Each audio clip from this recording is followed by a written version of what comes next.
विदुर कहते हैं मनुष्य के पास में सबसे कीमती चीज यदि कोई है तो वो समय है, वक्त है। Importance of the 1 minute in life. 1 minute समय का भी जीवन में बड़ा महत्व है, परंतु मनुष्य समय को समझता नहीं। कितने लोगों का समय सोने में ज्यादा खर्च हो जाता है। 10 घंटे तक भी सोने वाले कुंभकर्ण लोग घर घर में हैं, फिर भी उनकी नींद पूरी नहीं होती। शरीर एक ऐसी चीज है जो हैबिचुअल है, आदत को पकड़ता है। आप अधिक सोने की आदत बना लो तो ये अधिक सोएगा, सीमित सोने की आदत बना लो तो सीमित सोएगा, और कम सोने की आदत बना लो तो ये शरीर कम सोकर भी ठीक रहेगा। ये आदत में ढलता है। कुछ आपके साथ में शरीर की आदतें हैं, कुछ मन की आदतें हैं, कुछ इंद्रियों की आदतें हैं, और वाणी की भी आदत है। दृष्टि की भी आदत है। आदत केवल नशा की आदत ही आदत नहीं, बहुत सी आदत है। अधिक खाने की आदत बना लो तो शरीर अधिक खाना चाहता है। कम खाने की आदत ढाल लो तो कम में भी ये काम चला जाता है। और व्रत रहने की आदत बना लो तो ये शरीर व्रत को भी साध लेता है।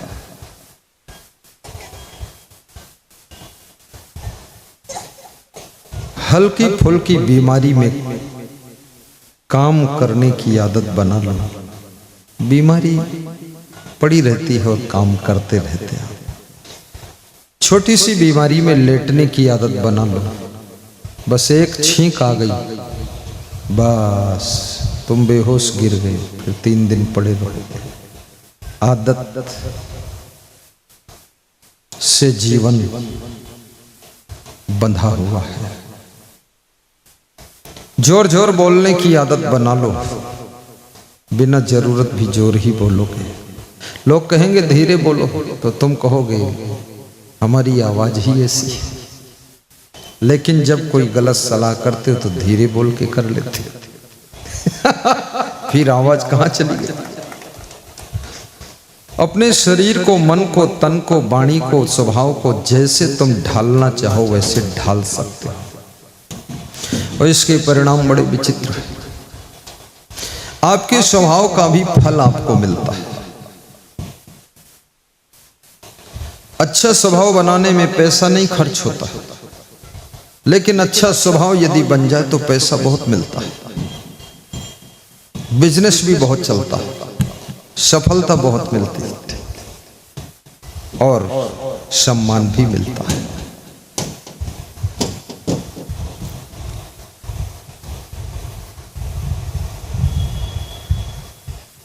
कोमल वाणी बोलना सीख लो, आदत बना लो। कोमल वाणी से आपको सहयोग करने वाले बहुत लोग मिलते हैं। कोमल वाणी, और जैसी वाणी मनुष्य बोल सकता है ऐसी वाणी कोई प्राणी नहीं बोलता, सिर्फ और सिर्फ मनुष्य बोलता है। मनुष्य के पास में कितनी भाषा है। पाकिस्तान का कौवा बोलेगा लेकिन उर्दू में नहीं बोलेगा। हिंदुस्तान का कौवा बोलेगा, वो हिंदी में नहीं बोलेगा। अमेरिका का कौवा भी बोलेगा, अंग्रेजी में नहीं बोलेगा। सभी कौवा की एक भाषा है। वर्ड के कौवा आ जाए सब भाषा एक ही रहे, लेकिन वर्ड के लोग इकट्ठे हो जाए। भारत देश में ही कितनी भाषा है। बिहार में भी कहीं भोजपुरी भाषा है, उत्तर प्रदेश में अवधी भाषा, ब्रज भाषा, बुंदेली भाषा, कितना भाषा में डिफरेंस। और गुजरात में गुजराती भाषा, महाराष्ट्र में मराठी भाषा, छत्तीसगढ़ में छत्तीसगढ़िया भाषा है, वहाँ छत्तीसगढ़ी। ये महात्मा छत्तीसगढ़ के जो जान मुस्कुरा रहा, मेरे देश का नाम ले लिया गुरु ने। मध्य प्रदेश में कुछ अलग भाषा है,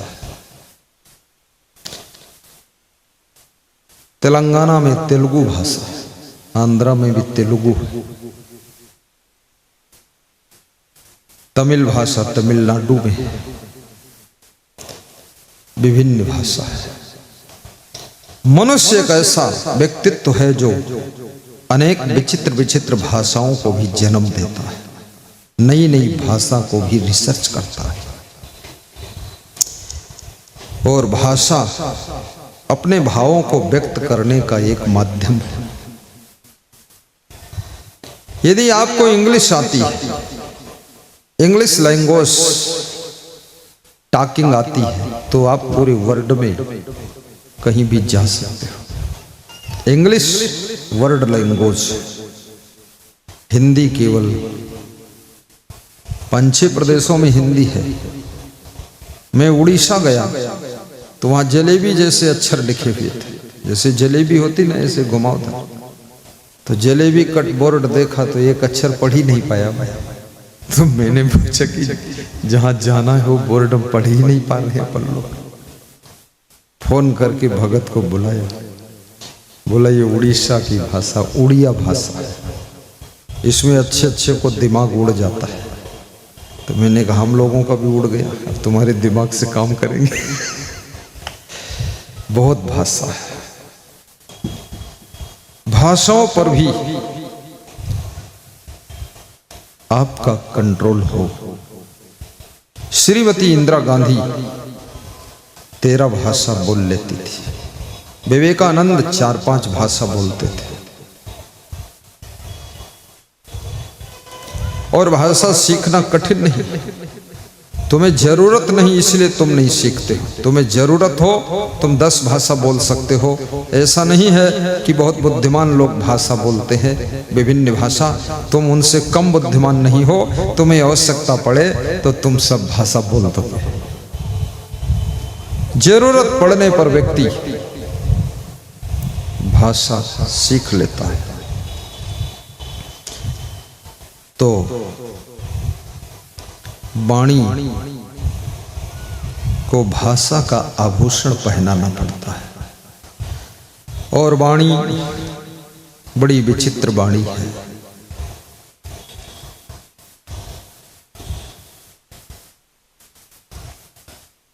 बोलना एक कला बताया गया है, बोलना एक साधना बताया गया है। बोलना आसान नहीं है, बहुत कम लोग हैं जिसको बोलना ठीक ढंग से आता है। जो लोग गाली देते हैं, धीरे धीरे उनकी वाणी गाली की आदत पकड़ लेती है, फिर अनावश्यक भी गाली निकल जाती है। और जो लोग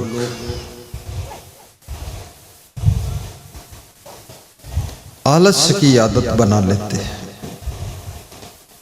फिर धीरे धीरे शरीर के साथ साथ मन भी जुड़ जाता है और मन भी उस आदत को पकड़ लेता है। तन और मन में घना रिश्ता है। शरीर और मन दोनों बड़े रिश्तेदार हैं। तन राता मन जात है, मन राता तन जात, तन मन एक होए रहे हंस कबीर कहात। तन मन तो विदुर जी कहते हैं समय के महत्व को समझो। अनर्थकम विप्रवासम गृहभ्या। महान संत आपको तिलक लगाने के लिए आ रहे हैं, श्रद्धा से तिलक लगवाइए। और जिनका प्रेम हो तिलक की थाल में दक्षिणा अर्पित करने से सुख शांति मिलती है। महिलाओं की तरफ बेटी तिलक लगाएगी और सत्संग स्थल इतना अच्छा मिल गया है, यहाँ शांति भी बहुत है और मौसम इतना अच्छा है कि शीतलता भी बहुत है। यदि ये वर्षा ना होती थोड़ा तो शायद इस समय तुम पसीना में डूबे होते। लेकिन मुकेश तुम बड़भागी, कौन तपस्या कीन, रानी जैसी पत्नी मिली, प्रोग्राम में वर्षा कीन। ये तपस्या है। सच्चे मन से सच्ची श्रद्धा से यदि आप प्रोग्राम कर रहे हैं, प्रोग्राम में ये कुदरत भी अनुकूल हो जाती है। ये प्रकृति, ये बादल, ये सूरज, ये हवाएं भी तुम्हारा साथ देने लगती है। कुदरत भी बाधा नहीं डालती, सहयोग करने आती है। अनर्थकम विप्रवासम गृहभ्यः। नीतिकार मना करता है कि बिना जरूरत के अपना घर छोड़कर, बिजनेस छोड़कर, काम छोड़कर, अपनी जिम्मेदारियां छोड़कर बाहर मत जाइए, घूमने मत जाइए। विशेष जरूरत है तब अपने घर का त्याग कीजिए। खामखा घूमना नहीं। बिजनेस, घर परिवार, खेती बाड़ी ऐसी चीजें हैं रोज तुम्हारी आंखों की दृष्टि का इंतजार करती है। कभी सत्संग के लिए बाहर जाना है, चले जाइए।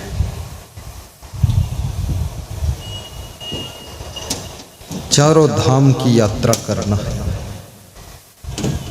कहते हैं 67 तीर्थ मारा गुरु जी के चरणों में।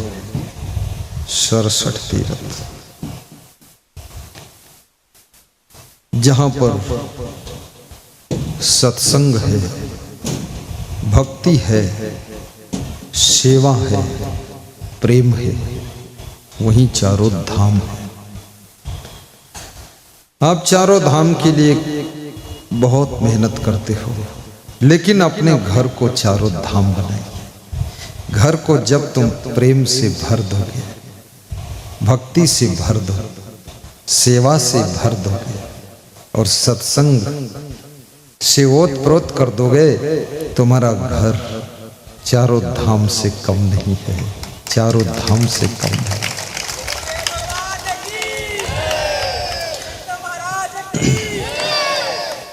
दुनिया भर के देवी देवताओं को तुम पूजते हो, लेकिन कभी जीवन में एक बार महान स्त्रियों में देवी का रूप देख लो। कभी एक बार जो दिव्य पुरुष हैं उनमें देवता का रूप देख लो। जो गुरुदेव हैं उनमें तुम्हें 33 करोड़ देव दिखाई दे जाए तो समझ लो तुम स्वयं चलते फिरते तीर्थ हो।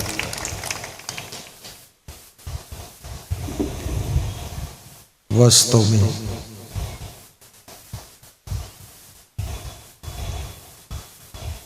साधु नाम दर्शनम पुण्यम तीर्थ भूता ही साधवा कालेन फलते तीर्था सद्या साधु समागम। संत दर्शन, महान संत की वाणी का श्रवण करते करते ही हमको फल मिलने लग जाता है। अमृत वाणी है। और तीर्थों में स्नान का फल बहुत देर को मिलता है। और कभी कभी तीर्थ गए 3 जना चित चंचल मंचोर, एको पाप न काटिया लादिन 10 मन और। कितने लोग तीर्थ में जाकर भी चोरी करते, तीर्थ में जाकर भी दारू पीते, तीर्थ में जाकर भी व्यभिचार करते, तीर्थ में जाकर भी दूसरे को ढकेल देते, रौंद डालते, संतोष नहीं, तसल्ली नहीं। महाभारत 5वें स्कंद को मैंने पढ़ा तो उसमें लिखा था कि क्षमा तीर्थ है, संतोष तीर्थ है, प्रेम तीर्थ है। इतने गहरे गहरे शास्त्रों का अध्ययन लोग करते कहाँ है? लोग तो केवल इतना ही सोचते हैं, बस प्रयाग ही तीर्थ, लेकिन नहीं, गया ही तीर्थ, लेकिन नहीं, गया को गया, लेकिन सत्संग नहीं सुना, वापस आ गया, तो गया जाने से कोई फायदा नहीं। और सत्संग में एक बार गया तो समझ लो वो असली गया में गया, और जो सत्संग में गया वो दुनिया से मुक्त हो गया, दुनिया से मुक्त हो गया।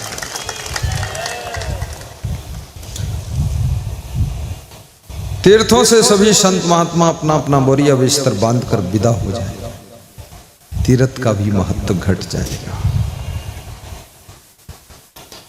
कौन संभालेगा आपको? कौन सत्संग सुनाएगा? मैं एक बार हरिद्वार गया, आज के लगभग 30 वर्ष पहले। तो मैं उस समय थोड़ा मेरे अंदर प्यास थी कि मैं लोगों से सुनूं थोड़ा, क्या सुनाते क्या।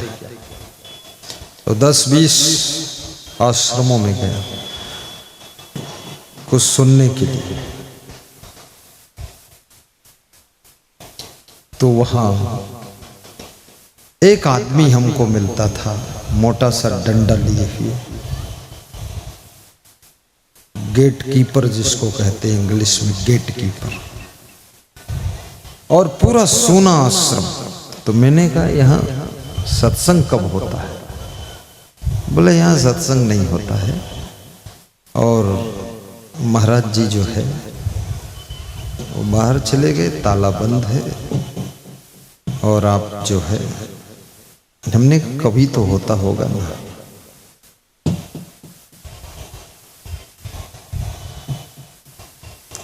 हरिद्वार में भी हमको उस समय अच्छा नहीं लगा, क्योंकि मैं किसी संत की वाणी सुनना चाहता था। फिर मैं और 2-4 जगह गया, तो उस समय हम प्रश्न भी पूछते थे, थोड़ा तर्क भी करते थे। तो जिसके यहाँ जाता था, मैं जब प्रश्न पूछता था तो बोलता था कि तुम्हारे प्रश्न का उत्तर तुम ही दो, हम लोग नहीं देंगे, तुम बहुत उल्टा पलटा घुमा कर पूछते हो। वास्तव में सत्संग के बिना तीर्थ भी अधूरा है, और तीर्थ के तट पर अगर सत्संग की वर्षा हो जाए तो तीर्थ की महिमा भी 10 गुना बढ़ जाती है।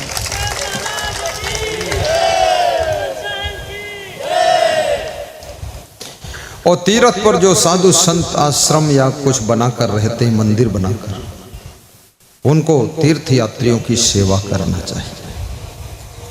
तीर्थ यात्रियों को रहने के लिए आश्रय दें, खाने के लिए आहार दें, और विश्राम के लिए आराम से रहने का ठिकाना बनाएं, और आनंद भी दें, आत्मज्ञान भी दें, सत्संग सुनाएं।